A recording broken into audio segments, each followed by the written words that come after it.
Is the assailant still nearby? No, I don't. I just saw him run out. When Pratt stepped out to smoke a cigarette, the gunman moved in and started shooting. He then ran back into the house, and the shooter followed and knew right where to find him. That's when he shot Fields too, but spared the boy running right past him. Investigators say this was a planned, targeted attack. This is the story of an Atlanta couple who were shot in front of their kids. The day had barely begun when danger crept into a southeast Atlanta apartment. On December 18, 2021, in the People's Town neighborhood, Centeria Fields and Stanley Pratt were inside their home, with their young children asleep under the same roof. Early that morning, a gunman waited outside, watching the routine, waiting for the moment. Stanley stepped outside for a cigarette. That's when the shooter struck. One shot, aimed at Stanley's face, sent him running back into the apartment, seeking refuge. But the danger followed him inside. The killer, dressed all in black and with knowledge of the apartment's layout, entered behind him. Inside, in front of their children, ages 11 and 6, both Stanley and Centeria were shot to death. The 11-year-old, awakened by the chaos, dialed 911 in panic. "My parents got shot," the child said, voice trembling. 911 operator 7933, what's the address of your emergency?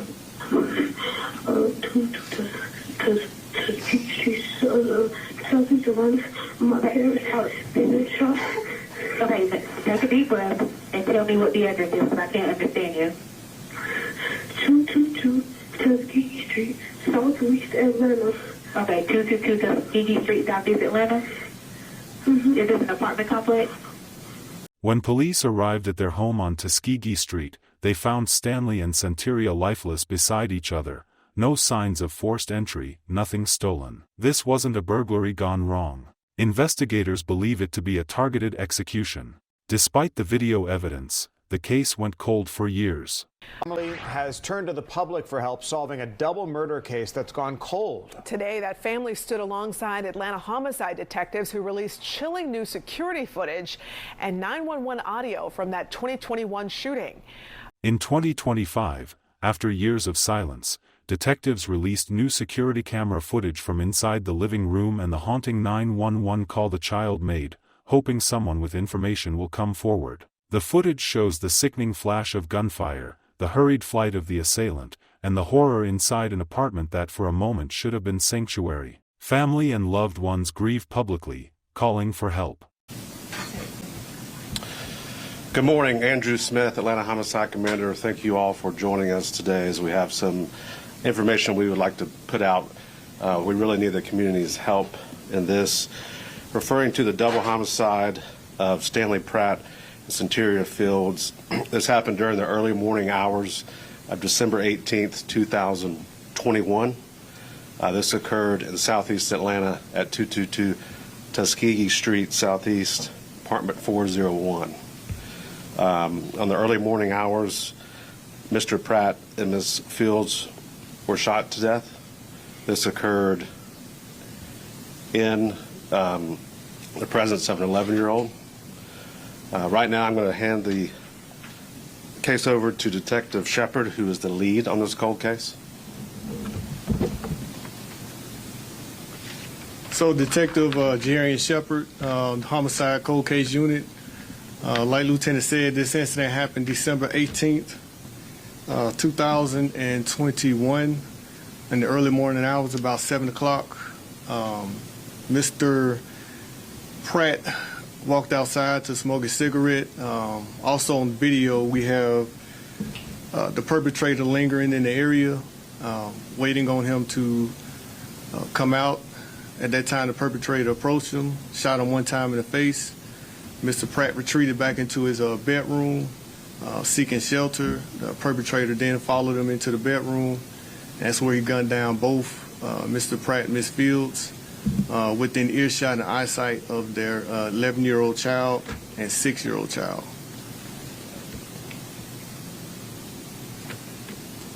So it is my belief that the perpetrator in this incident definitely had intimate knowledge of the layout of this apartment.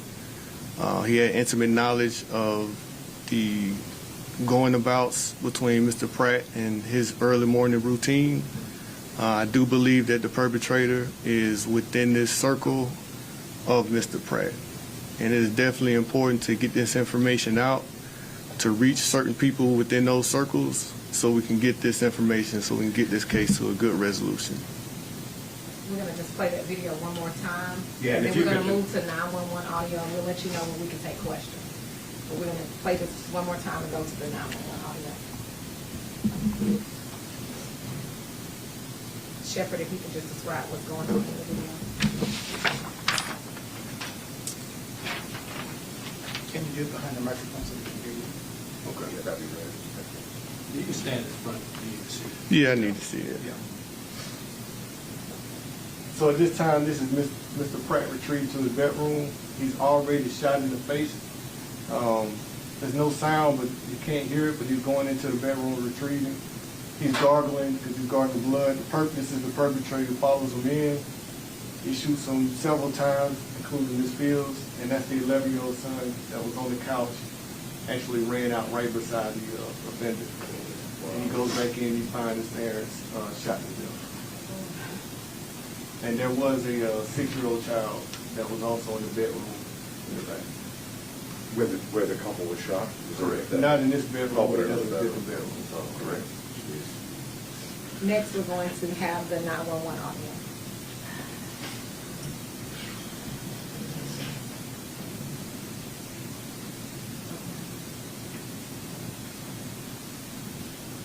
Atlanta 911 operator 7933, what's the address of your emergency?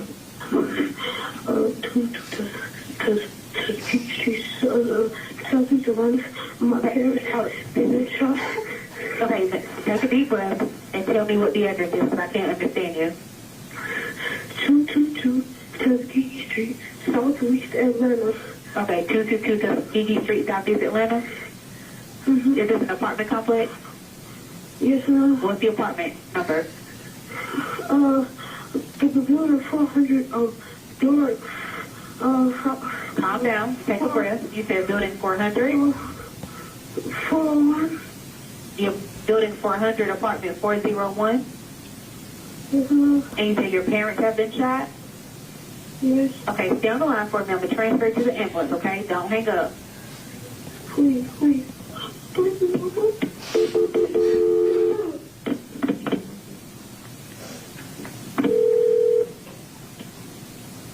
EMS, operator 901, what's the address to the emergency? Atlanta with the transfer. The address is 222 Tuskegee Street, Southeast, apartment 401.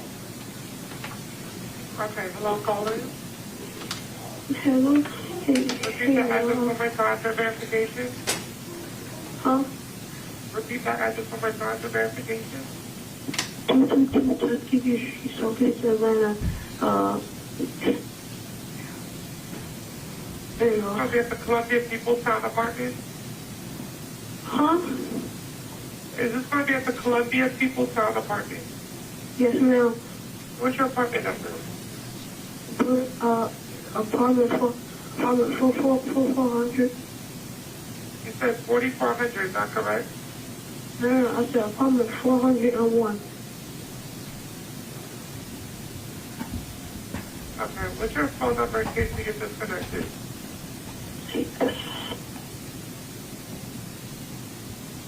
Tell me exactly what happened. So, I was asleep.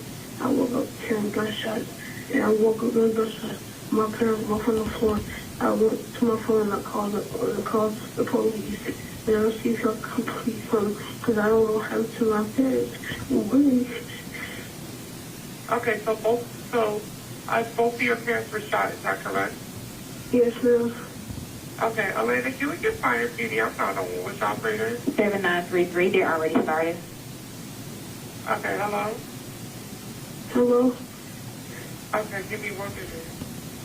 I'm just Okay, updating. can I call my dad?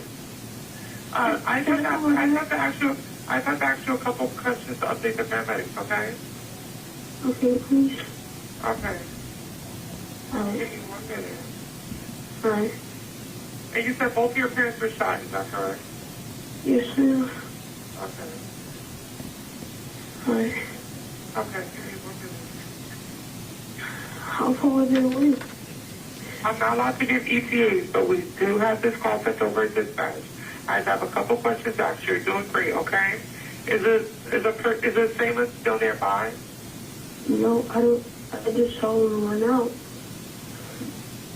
Okay. Is there any serious bleeding? I'll go check. Okay, go check and then come right back to the phone, okay?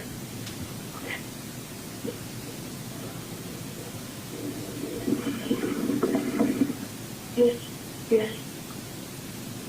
Okay. Yes, ma'am. Okay. You're doing great, okay? Are they completely alert? No, they're not looking out. They're still. Okay. Okay, what part of the body was injured? My boyfriend in the face, and I can't tell my mom was shot. Okay. Doing great, okay? Okay, please, I don't know if I'm safe. Okay, I'm just going to give you I just have a couple questions. I'm just going to give you help, okay? Is there more than one wound? Yeah, there's 1, 2, 3 rooms. Okay. So I'm arranging help team now. Stay online. I'll tell you exactly what to do next. Keep very quiet and stay out of sight until they send me if the assailant leaves the scene, okay? I'm going to tell you how to stop the bleeding. Listen carefully. Make sure you do it right, okay?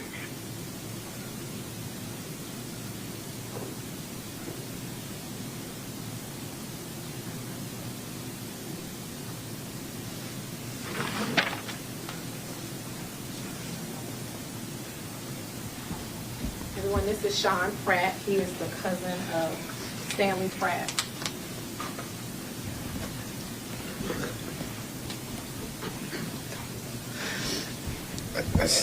I really don't got too much to say. I just want the killer to get found. It's a lot of pain. You see what we going through. So, I mean, just get them for. I don't want to do no threats and nothing like that. Just get them off the streets before we get them. I mean, I don't know what else to say. Really. Yeah. Hi, my name is Cherie.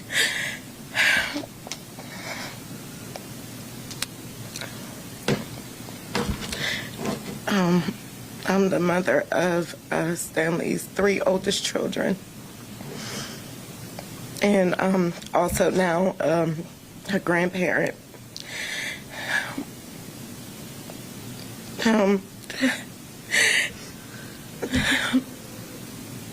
This person took someone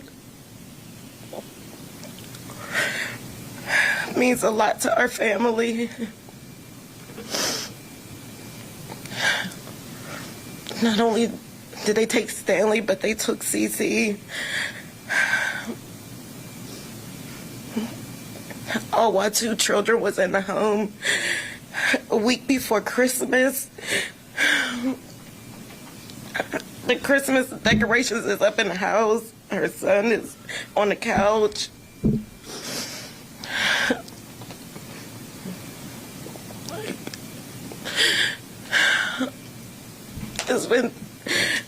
It's been since 2021. We need him found. He sat out for almost 2 hours waiting on Stanley to come outside. Like, somebody, did y'all see anything? Did y'all see him standing there? Did y'all hear the gunshots? Did y'all hear screaming? The poor kids in the house had to witness their mother.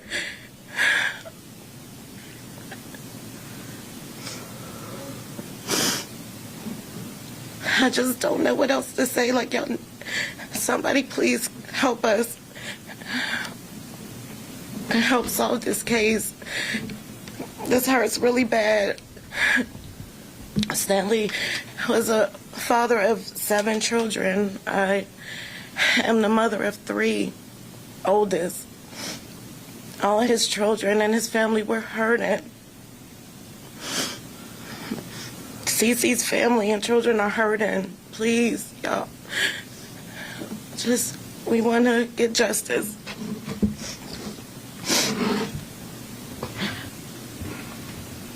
We'll take questions from, you want to go ahead and speak? I'm Stanley's daughter.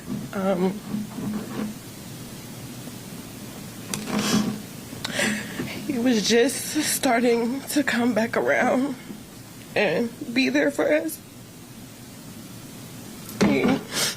Whoever did this took him at the time where he was trying the hardest in his life to do good. I have his first grandchild, and now he can't meet him. He doesn't know what he looks like. We have to now go to a gravesite and so he can see him and so he can know that he had a granddad. Whoever did this, you took a loved man, you took a trying man, and that's the worst thing that you can do. So if anybody has any information, please just give it, say it, even if it's anonymous. That's all I have to say. Justice for my dad. And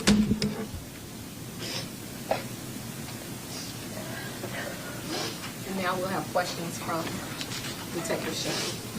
So no motive, I guess, at this point, huh? No, I haven't established a motive. However, like I said, I do believe that the perpetrator had intimate knowledge of both victims, the layout of the apartment, and I do believe it was targeted. Like Ms. Pratt said, that he laid in wait about 2 hours before the actual incident. He was dressed all in black. He was there for a specific mission, and that was his targets. I mean, we can only thank God that the children didn't get in the way, because I believe he would have probably took them out also, just off the sheer nature and the way he wanted to zero in on Mr. Pratt. What was that camera that captured him? It's like a Nest camera that was just put in the living room. So, and I believe Ms. Fields was not the intended target, but she was in the way when it happened. So she was more like just collateral. And to be clear, the 11-year-old son made that 911 call? Correct. Correct. Any other questions?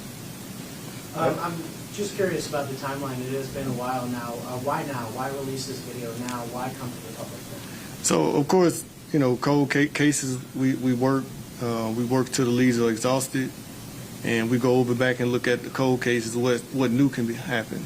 In this particular case, we need more evidence.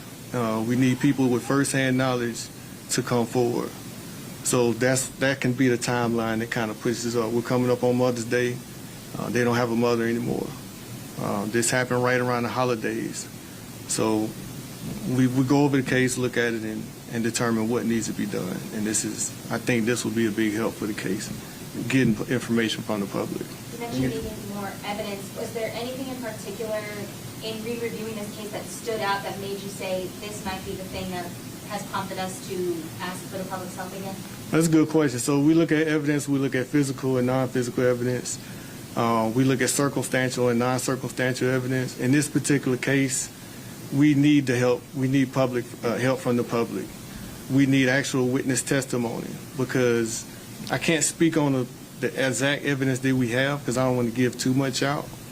But to push this forward, I need somebody with some first-hand knowledge to come forward. And I do believe that getting out, this perpetrator is in certain circles. And all it takes is 1 or 2 people inside those circles to bring me information. You mentioned before about him laying in wait outside for 2 hours. Is there any surveillance video of that? It is. We didn't release that for different reasons. I didn't want to release that. Correct. Correct. And you were not able to identify his face or anything from that? No, it's from a distance, but you can see the figure, because it was dark at that time. And like I said, he laid in wait. Of course, when people wake up, they start turning on their lights. This particular bedroom light cut on. This person was feet away from their bedroom. They knew when he would come outside and smoke. Suspect then made his approach. Is there any indication that this is a hired hit, a professional job?